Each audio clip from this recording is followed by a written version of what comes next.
As you'll see on screen shortly, I got the final matches up in here. A little team preview of both what I have and what my opponent has bringing in. Important note that we haven't seen in battles before is a Wigglytuff there. Pretty much Charm, as a quick move, was introduced right around the time of the Jungle Cup, so the speculation train was high about just the meta relevance of Charm. And Wigglytuff especially was all the rage. Like, there was a speculative of the community talking about how Wigglytuff was the out of nowhere hit that everyone should have on their team. From my personal experience with the Jungle Cup meta, it wasn't quite that pronounced, but I definitely could see its relevance, especially when people bring Heracross to counter normal types. Having a Charm user definitely would be valuable for those sorts of situations.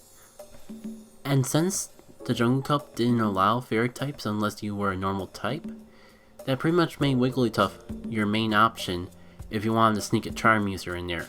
I think like you could technically bring a Charm Raichu and would have done a similar thing, but there was a lot more talk about Wigglytuff for this particular meta. Let's see if it plays out at all. But first, Megazone. I feel like I have the advantage at the moment, my fighting type against the steel type. And obviously my opponent feels the same way with that switch. I don't know though, because the steel and bug kind of cancel each other out, so I'm doing neutral damage.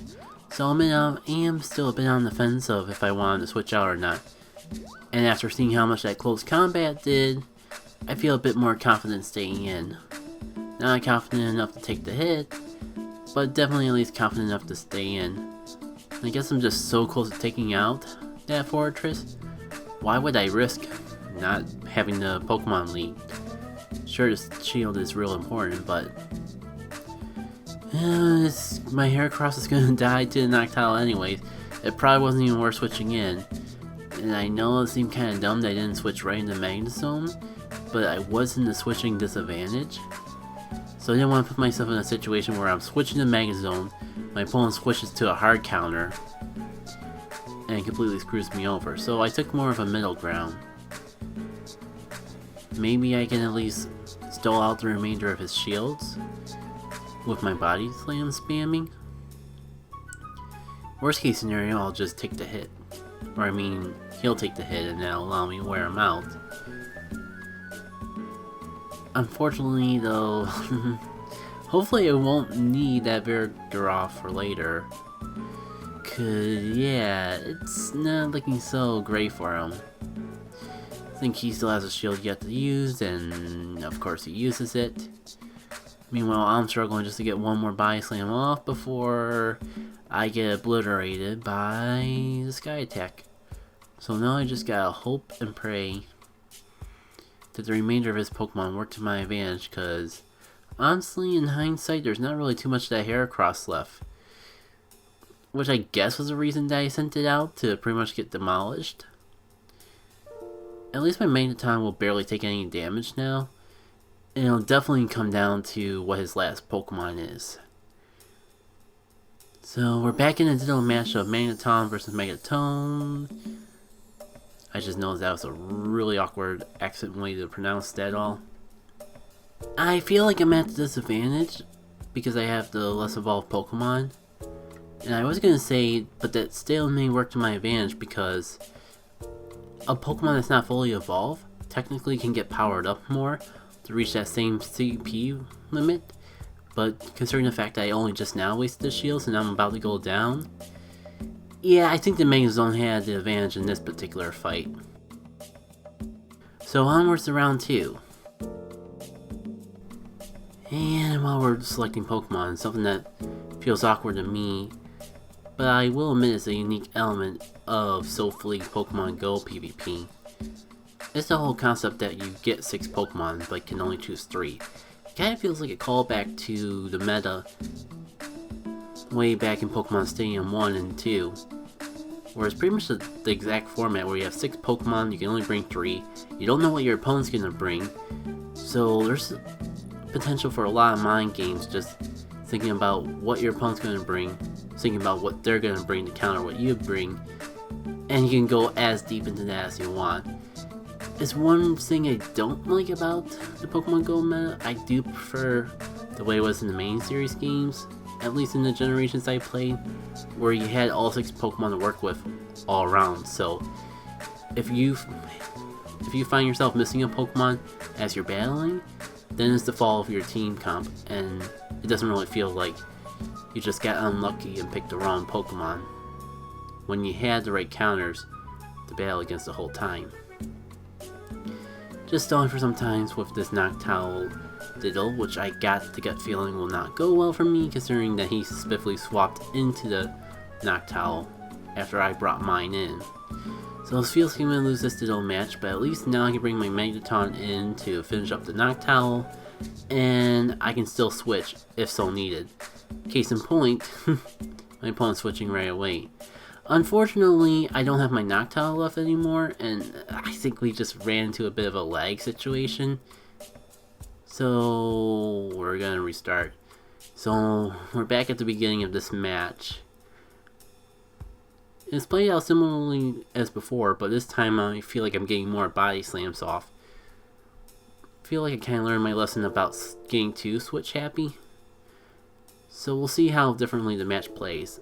I'm not making the mistake I made before from past matches though, and if it's gonna do a Frenzy Plant, I'm gonna freaking shield it, cause as much as it sucks to lose shields this early on, it's pretty much something that I gotta do, otherwise I'm gonna get wiped out by the Frenzy Plant. And on the bright side, I'm at least like wearing away some of his shields. I don't like the situation I'm in with no shields on my end and he still has one to play around with, but at least I'll be able to take out the Venusaur from this exchange. Granted, my Vigoroth's going to go down, and there's probably other things that the Vigoroth could counter, but it is what it is.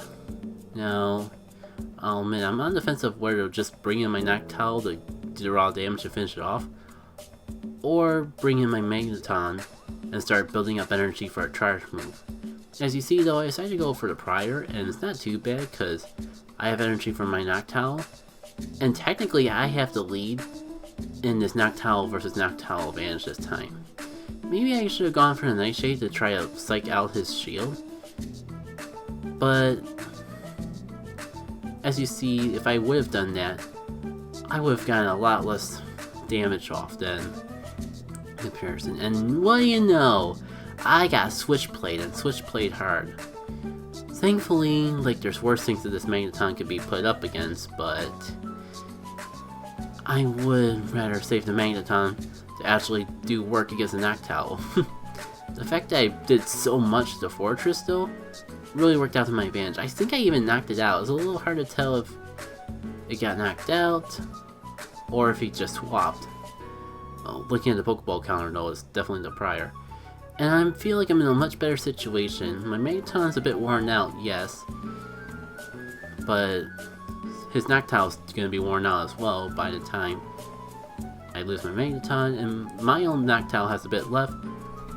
The one thing I'm concerned about is that he still has a shield, but I'm gonna go for Sky Attack anyways, because I really can't risk not doing the damage. And it's weak enough that my quick move can finish it off anyways. I guess it just comes down to if I can survive the Sky Attack. It's really close. But I survive, which means I win. So we managed to take this best of 3 all the way down to the final battle. Yeah, I know by we I mean me. I just was still in a less player mindset.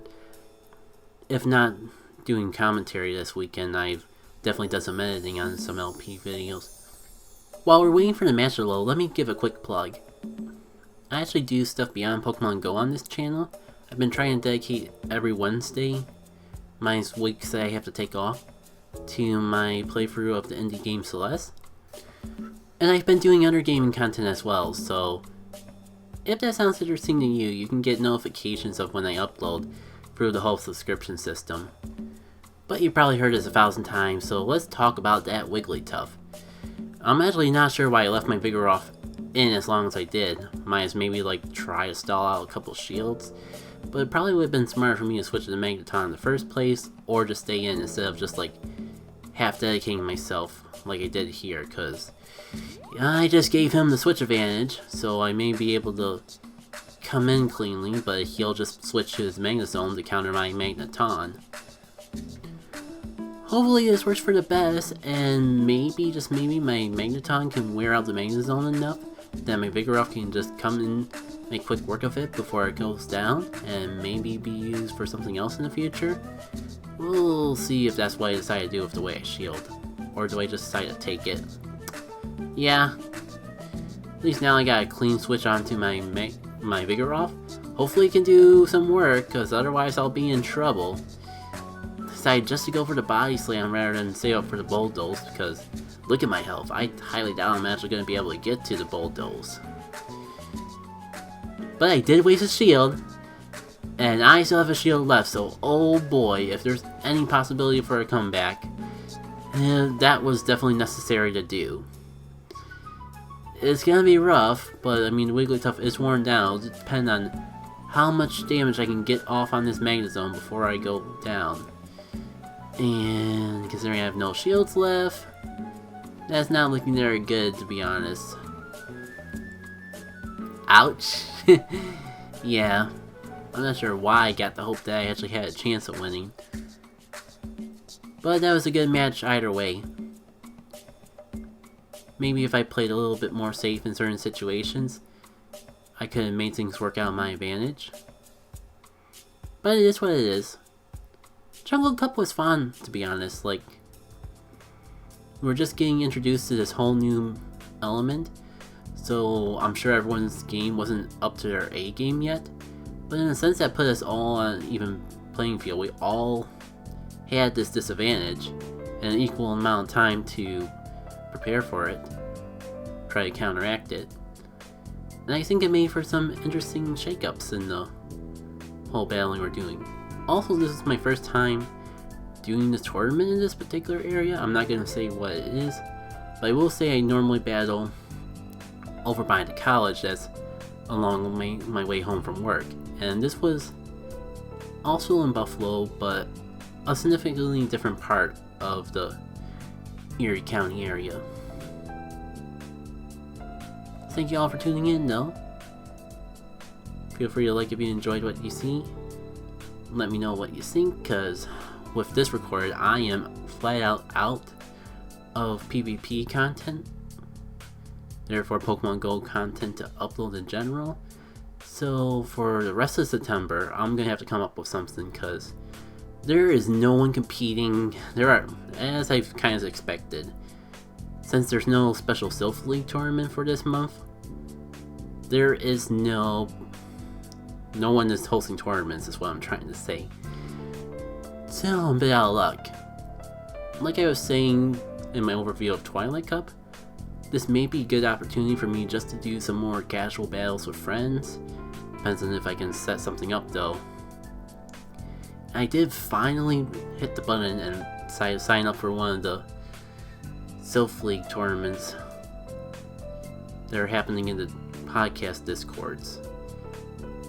There's one in particular I decided, like, I'm gonna add the people on here and just see how long it takes to build up friendship. But considering it takes up to Ultra Friends, which I believe is a full 60 days, more than a month, I doubt I'm gonna get there in September, so I'll have to rely on some other idea to keep Pokemon Go content going to the channel. Worst case scenario, there'll be something besides Pokemon Go content going up, but Friday's such an optimal time for me to have an upload. I can pretty much guarantee that there'll be something there. I'm hoping it's Pokemon Go battle related content, but we'll have to see how things play out. With all that said though, I'll see y'all later. Take care.